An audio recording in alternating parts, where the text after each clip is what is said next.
चलिए बच्चे,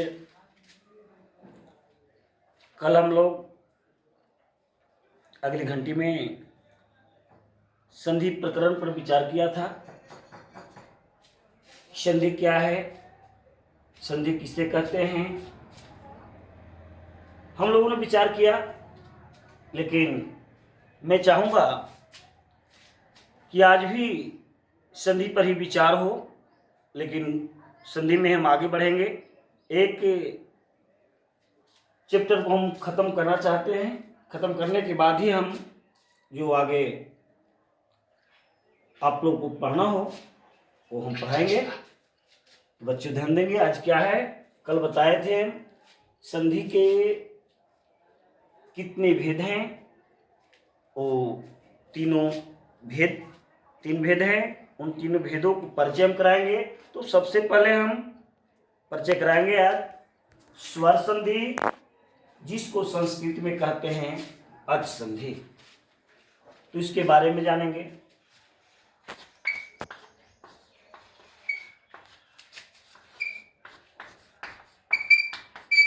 स्वर संधि संस्कृत में इसी को कहते हैं अच संधि। अब इस पर विचार करते हैं। स्वर संधि क्या है, किसे कहते हैं, तो चलेंगे इसका परिभाषा पर। स्वर वर्णों के साथ, स्वर वर्णों के साथ स्वर वर्णों के मिलने से जो विकार अथवा परिवर्तन होता है उसे स्वर, उसमें अच संधि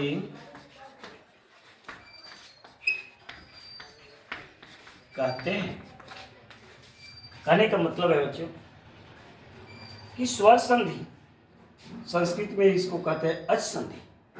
तो समझेंगे कि स्वर वर्णों के साथ स्वर वर्णों के मिलने से जो विकार अथवा परिवर्तन होता है उसे स्वर संधि कहते हैं। जैसे स्वर वर्ण कितने हैं, 13 हैं, हाँ 12 हैं, संस्कृत में 13 होते हैं। तो उन 13 स्वर वर्णों में, स्वर वर्णों की संख्या जो 13 हैं, उन स्वर वर्णों में वे स्वर वर्ण एक दूसरे से आपस में मिलेंगे और मिलकर जो नया वर्ण बनाएंगे, नया वर्ण का निर्माण करेंगे, वे संधि वर्ण कहलाएंगे। तो स्वर वर्णों के साथ स्वर वर्ण ही मिलेगा, और वो मिलेगा और मिलने से वो नया वर्ण जो निर्माण होगा वो भी स्वर वर्ण। इसलिए हम देखेंगे, देखें जैसे अ है, अभी एक स्वर वर्ण है, अ है और ई है। अ के साथ ई मिलता है तो नया वर्ण ए बनता है। हुआ क्योंकि स्वर वर्णों के साथ स्वर वर्ण का मेल हुआ, और इसी का जो मेल हुआ और मेल होने से जो नए वर्ण का निर्माण हुआ वो भी स्वर। यानी कहता है कि स्वजाति, स्वजाति अपने जाति से मिल करेगा तभी वह स्वजाति करेगा। अपनी जाति से जाति मेल करेगा तभी वह एक स्वजाति वर्ण। बच्चे देखें, ये होंगे स्वर वर्ण, और स्वर वर्ण है और स्वर, इसी को स्वर संधि, क्योंकि स्वर वर्णों के साथ स्वर वर्ण का मेल हुआ और मेल होने से नए वर्ण का निर्माण हो भी स्वर में हुआ, इसलिए स्वर संधि कहा जाता है, क्योंकि स्वर वर्ण के साथ स्वर वर्ण का मेल होता है और मिलने से जो विकार अथवा परिवर्तन हो, बदलाव हुआ, वो भी नए वर्ण क्या बने, स्वर बने। इसलिए यह स्वर संधि का उदाहरण कहा जा सकता है। जैसे हमने बताया था, कल ही बताया था कि देव जोड़ इंद्रा, इस शब्दों की संधि हो। देखिए, देव जोड़ इंद्रा, देवेंद्र, अ जोड़ ई बराबर ए बराबर देव जोड़ इंद्रा बराबर देवेंद्र हुआ। समझ गए? तो आगे चलते हैं हम। इसमें भी देखेंगे कि हम तो स्वर संधि पर विचार किया। अब स्वर संधि के भी 5 भेद होते हैं। स्वर संधि के भी 5 भेद होते हैं। इसको संस्कृत में भी कह सकते हैं कि स्वर संधि पंच भेदानि सन्ति। स्वर संधि पंच भेदानि सन्ति। स्वर संधि के 5 भेद हैं। देखिए, स्वर संधि पंच भेदानि सन्ति, स्वर संधि के 5 भेद हैं। देखिए कौन कौन है भाई।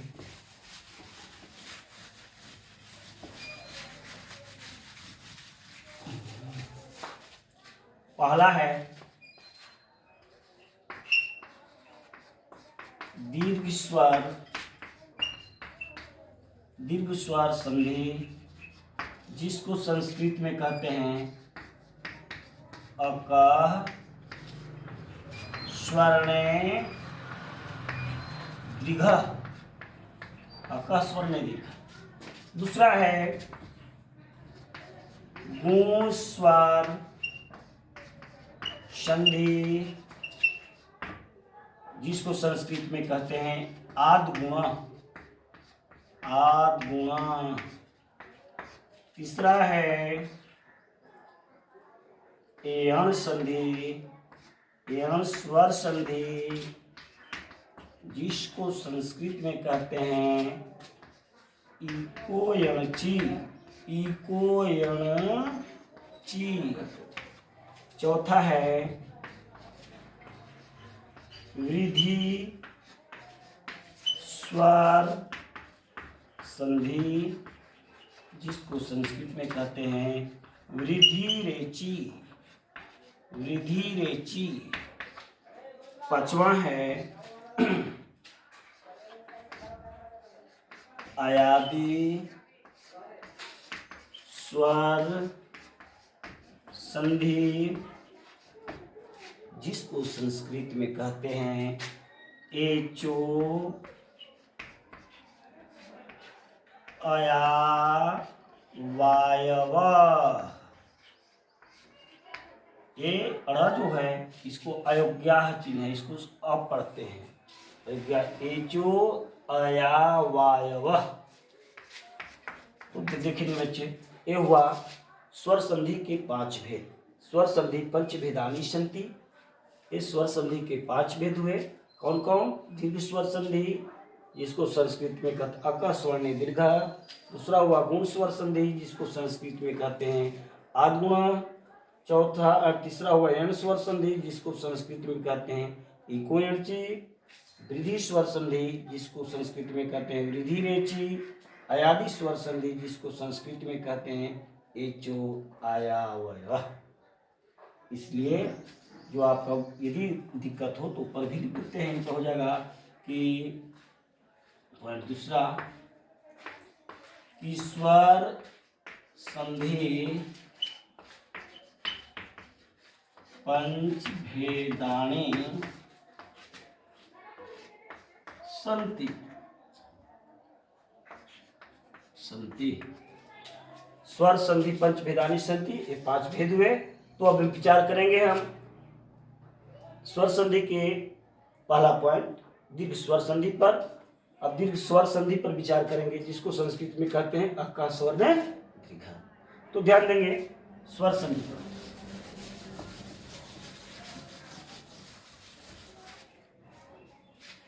देखेंगे दीर्घ स्वर संधि अका स्वर्ण दीर्घ। यदि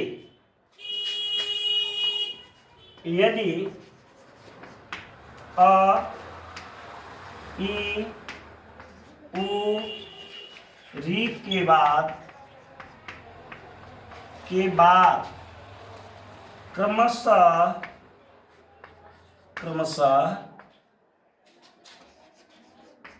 वही वर्ण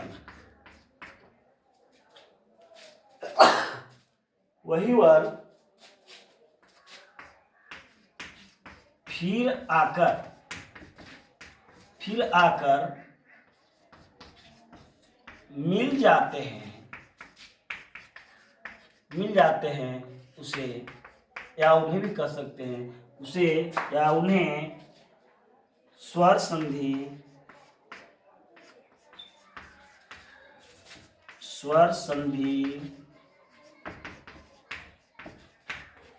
कहते हैं। यथा को हम लोग हिंदी में कहते हैं जैसे, याद समझ लेना होगा। उदाहरण देते हैं, जैसे हिंदी में देना है जैसे लिखते हैं, संस्कृत में यथा लिखते हैं। जैसे देखेंगे, यदि ये अ है, अ के साथ अ आया और दोनों मिलकर आ बना। ध्यान दीजिए क्या कहता है, दीर्घ स्वर संधि। यदि अ ई उ री के बाद क्रमशः वही वर्ण फिर आकर मिल जाते हैं तो उसे स्वर संधि कहते हैं। जैसे अ वर्ण है, अ के बाद अ आया और दोनों मिलकर आ बना, तो यह दीर्घ स्वर संधि हुआ, दीर्घ हुआ। जैसे अब देखते हैं, ह्रस्व ई है और ये ह्रस्व ई है, ह्रस्व ई और ह्रस्व ई मिलकर दीर्घ ई बना, ह्रस्व जोड़ ह्रस्व मिलकर दीर्घ उ बना। अब देखते हैं, ये आपका जैसे में अ जोड़ अ बराबर आ, देखेंगे इसको उदाहरण देखिए। एक उदाहरण बैठाते हैं, राम जोड़ ऐनम। देखिए राम जो ऐनम इस सूत्र बैठता है नहीं, देखते हैं राम जो ऐनम। पहले हमने बताया है, पहले ही हमने बता दिया है कि पहले शब्द का अंतिम वर्ण और दूसरे शब्द का प्रथम वर्ण की ही संधि होती है। देखते हैं, राम में अंतिम वर्ण क्या है, अ है। जब अ निकलता है तो क्या बन जाता है, हलंत म यानी आधा म। और दूसरे शब्द का प्रथम वर्ण निकल जाता है तो क्या बचता है, यनम। तब जोड़ेंगे, अ जोड़ा बराबर क्या हो जाता है, आ हो जाता है। देखें तो अ जोड़ा बराबर आ, और जिनमें त्रुटि रहता है, कल हमने बताया है जिसमें त्रुटि रहती है उसमें यह वर्ण, जो नया वर्ण बनता है वह जुट जाता है। जैसे हलंत म में त्रुटि रह गई तो क्या होगा, यह जुट जाएगा। जैसे हलंत म जोड़ आ बराबर माँ, इसलिए हो गया रा, म क्या बदल गया, माँ में, माँ क्या बदल था, रामायण।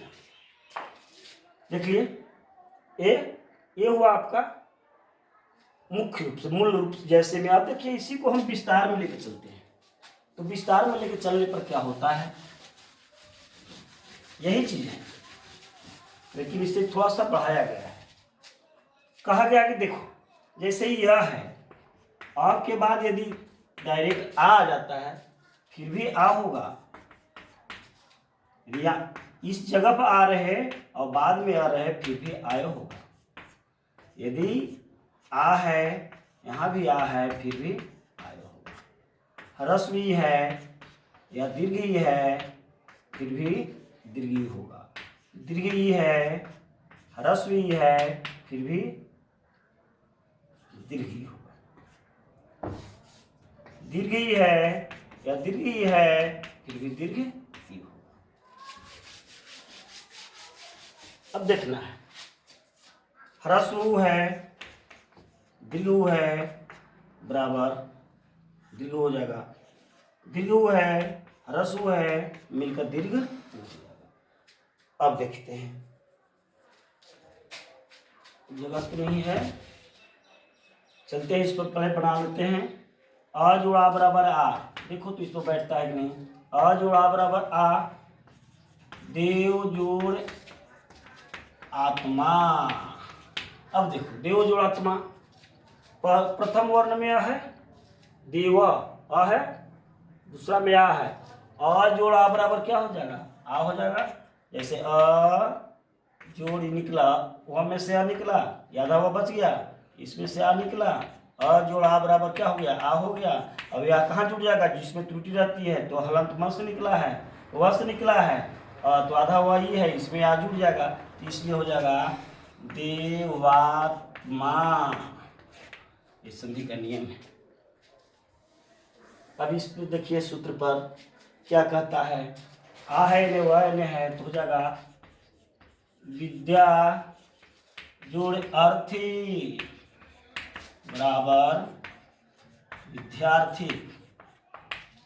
आ जो आ है विद्या जोड़ आल्या बराबर विद्यालय। अब है, अब बच्चे समझेंगे। अब ये ह्रस्व और दीर्घ, ह्रस्व का मतलब कोई मात्रा लिखते हैं, ह्रस्व के मतलब कोई मात्रा लिखते हैं, उसका उपयोग कैसे करते हैं। जैसे ह्रस्व ई है तो आप मात्रा लिखते हैं, जैसे कखारा लिखते हैं, यह हलंत क है, इसमें हलंत क में ह्रस्व ई जुटेगा तो इधर से उड़ाया जाएगा की। यदि हलंत क में या दीर्घ ई जोड़ा जाता है टवरवा वाला तो यह हो जाएगा इधर से की हो जाएगा, ठीक। यदि हलंत ह्रस्व ऊ रहे तो इधर से ऊ हो जाएगा, यदि दीर्घ ऊ रहेगा तो इधर से होगा। समझ गए। तो अब देखिए आगे क्या होता है, यही समझाना चाह रहे थे हम। अब यहां देखते हैं, गिरी जोड़ इंद्र बराबर गिरिंद्र। देखिए क्या हो गया, गिरी जोड़ इंद्र हुआ। अब देखना है कि ह्रस्व ई जोड़ ह्रस्व ई दोनों मिलकर क्या हो गया, दीर्घ हो गया। ये दीर्घ हो गया तो जब ई में ह्रस्व ई निकला तो आधा हलंत र बच गया, तो हलंत र में दीर्घ ई जुटेगा तो दीर्घ री हो गया, इसलिए इधर सुला दिया गया गिरिंद्र। आइए अब है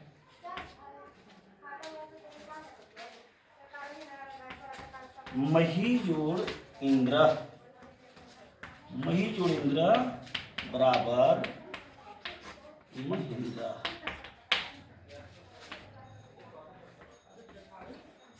नदी जोड़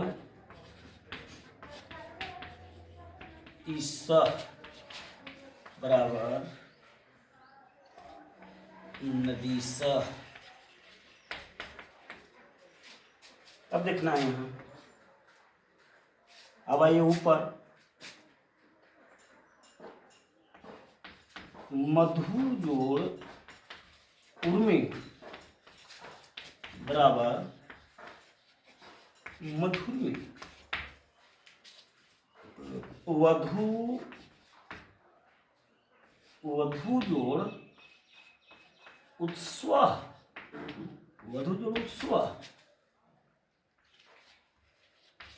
वधुस्व। एम संधि के नियम बताते हैं। आज विच्छेद के बारे में नहीं बता रहे, संधि यानी जोड़ने के बारे में बताया जाए। विच्छेद के बारे में जो ही आपका स्वर संधि हम खत्म करें उसके बाद आपको विच्छेद करने के लिए बता देंगे तरीका। तो अब देखिए ये हुआ, इसमें भी छुप रहे हैं आप दो, जैसे दीर्घ जोड़ दीर्घ बराबर दीर्घ करेंगे, वधु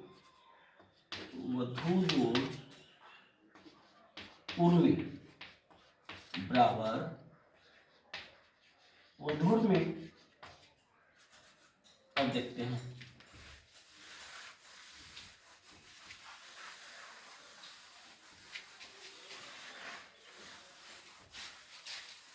अब एक बतिया है, री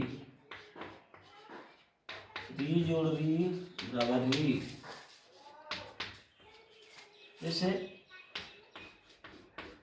मातृ जोड़ रीना बराबर मातृनाम। देखिए री, यदि इसमें से त जोड़ हलंत र तब न होता है त्र, इसी तरह त जोड़ इसमें री निकला इसलिए त्रि हुआ, तो मातृ री निकल गया तो तब बचा। अब री जोड़ री बराबर री, और फिर हलंत त जोड़ री बराबर त्रि हो गया, इसलिए मातृ। चलिए आपका ये स्वर संधि का जो पहला पॉइंट दीर्घ स्वर संधि था को अब हमने समाप्त किया। और जब समाप्त हमने किया है, इसे शांतिपूर्वक समझना और इस वीडियो को अच्छी तरह से शुरू से अंत तक देखने का प्रयास करें और समझने का प्रयास करें। अच्छा लगे तो इसको लाइक करें और सब्सक्राइब करना ना भूलें। धन्यवाद।